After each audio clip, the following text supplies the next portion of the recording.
Chapter 29. The Calm After the Storm. With the merbaby back on board and Halvor and Mr. Jorgensen untangled, all eyes turned to Myrtle. The fuzz, once growing straight up in the air like Boom's hair, had gone limp. That couldn't be a good sign. "We've got to hurry up and find the baby's mother," Boom said, pulling his clothing back on. "How do we do that?" Mr. Broom asked. Who could blame him for his confusion? He had been living in the closet during most of the weekend, and though everyone had tried to bring him up to speed, he had a lot of information to absorb. He would later tell his children that it was like waking up from a trance or a bout of amnesia. "What island are we sailing to?" "Whalefin Island," Captain Igor said, opening his telescope and scanning the horizon. "That twister could have dropped us anywhere." He unrolled a chart and spread it on the deck. When he placed the map from the print shop next to it, he unrolled a chart and spread it on the deck. Then he placed the map from the print shop next to it. "While Whalefin Island be dead north of Fairweather, but since I don't know exactly where the twister dropped us, I can't be certain how far or in which direction we have to go." No one else seemed to know either. Halvor scratched his beard, and Mr. Jorgensen mumbled something about his priceless helmet. Boom felt completely helpless. He didn't know doodly squat about navigation. Suddenly Myrtle moved. All eyes turned to her again. Very slowly she reached out her fuzzy arm, waving the magnifying glass. Boom leaned close. "What is it, Myrtle?" He pushed the fuzz away so he could look into her eyes. She was still in there, trapped behind the furry mask. She reached out her other arm and pulled a piece of seaweed from Boom's hair. Then she put the magnifying glass over the seaweed. Now was not the time to be examining things. What was the matter with her besides the obvious? What could she possibly be thinking? "Poor Myrtle," Halvor whispered. She's confused." Mr. Broom wrapped his arms around Myrtle. The baby glared at them from across the deck with an expression that was unmistakable jealousy. Fish do have feelings, Boom realized.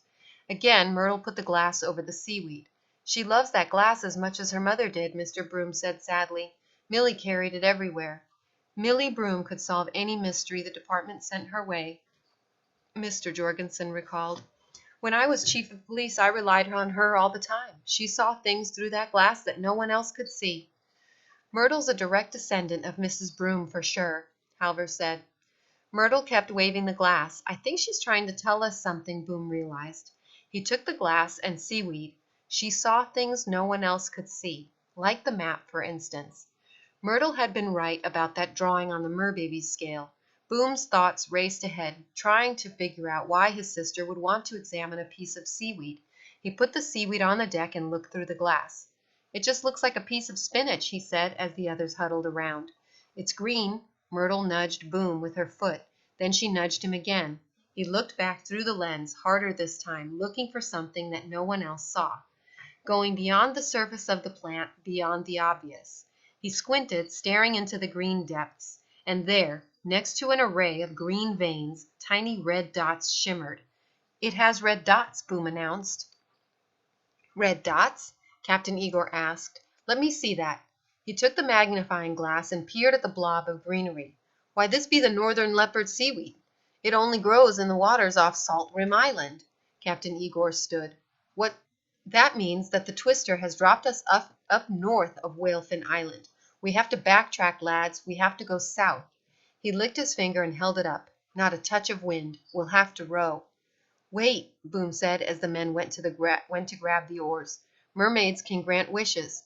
"Oh?" Captain Igor asked. "I never knew that."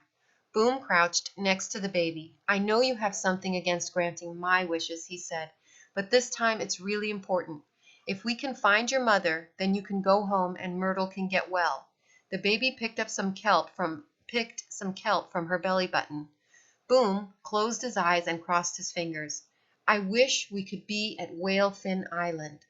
Upon opening his eyes, it did not surprise him to see that nothing had happened. The baby stuck the piece of kelp up her nose, not at all taking the situation seriously. "We know that the baby can't lift the curse," Halvor reminded Boom. "Maybe she can't help us at all. Or maybe it just doesn't care," Boom said through clenched teeth, making sure he spoke loud enough for the baby to hear. "Looks like we've got some rowing ahead of us," Captain Igor said. The captain took his place at the steering oar. Mr. Broom and Boom sat on the port side of the boat. Halvor and Mr. Jorgensen sat on the starboard side. As soon as Mr. Broom left Myrtle, the baby flopped over and sat in her lap, like sitting on a polar bear's skin rug. The task at hand was to get to Whalefin Island as quickly as possible. Boom had never rowed before. He wrapped his hands over the wooden oar, but didn't quite know what to do. In my day, Mr. Jorgensen declared, gripping his oar, we rowed every morning for exercise, no matter what the weather. None of those fancy gyms in my day. We rowed until our hands bled, then we walked all the way to school. While the other oarsmen pulled their oars through the water, Booms skimmed the surface. His hands slipped and he fell backward. Darn it, he cried. He sat back on the bench and tried again. If he moved the oar faster, then they'd get there faster, but the faster he tried to move it, the more it slipped from his grip. Steady there, lad, Captain Igor called. The story of firstborn Myrtle echoed in Boom's mind. She hadn't lived to see the year's end. We have to get there, he yelled. We have to go faster. He fell backward again. Stupid baby and her stupid wishes. Sure, she could make corn grow and crabs crawl out of the toilet, but when something really mattered, when a life was at stake, she just stuck a piece of kelp up her nose. Boom kicked the oar as hard as he could. Why couldn't he make it work? Why was this happening? Myrtle would die, and it would be his fault. It would be this stupid oar's fault, too. Watch how a Viking descendant does it, Halvor said, pulling the oar with such gusto that he splashed water on Mr. Jorgensen. It's in my blood for sure. Boom kicked the oar again. Well, it's not in my blood. I'm not a direct descendant of the stupid Vikings. I'm not a direct descendant of anything. You are your mother's direct descendant. A hand pressed down on his shoulders, and Boom turned and looked up into his father's eyes. Not the distracted eyes that had peered out from the attic, or the frightened eyes that had stared out the window, watching the weather. These were the eyes that used to greet him every morning when Mrs. Broom was making breakfast and Myrtle was packing her backpack for school. I'm nothing like Mom. I'm not smart. I don't solve mysteries. I can't do anything right, Boom cried out. Mr. Broom sat next to his son and returned the oar to its lock. You solved the seaweed mystery. If you hadn't found the spots through the magnifying glass, then we'd still be lost. That wasn't my idea. It was Myrtle's. Mr. Broom seemed determined to cheer Boom up. He pulled off his shoe and sock and held out his foot. The toenails were in need of trimming. Otherwise, the foot looked exactly like Boom's, quite a bit longer and wider than the left one. Did I ever show you my right foot? Like 1,000,000 times. Yes, Boom said. It's big, like mine. When I was your age, I never realized that having a bigger foot could be a gift. I didn't know it could give me a kicking advantage. I just tried to hide it because I thought it was kind of weird. It is kind of weird, Boom said. But you didn't try to hide it, Boom. That's my point. You used it in the best way possible, and that made your mother very proud. Mr. Broom brushed his long hair from his face. You see, she had a disadvantage as well. She had a big foot too? No, she was born colorblind. She never saw a single speck of color her entire life.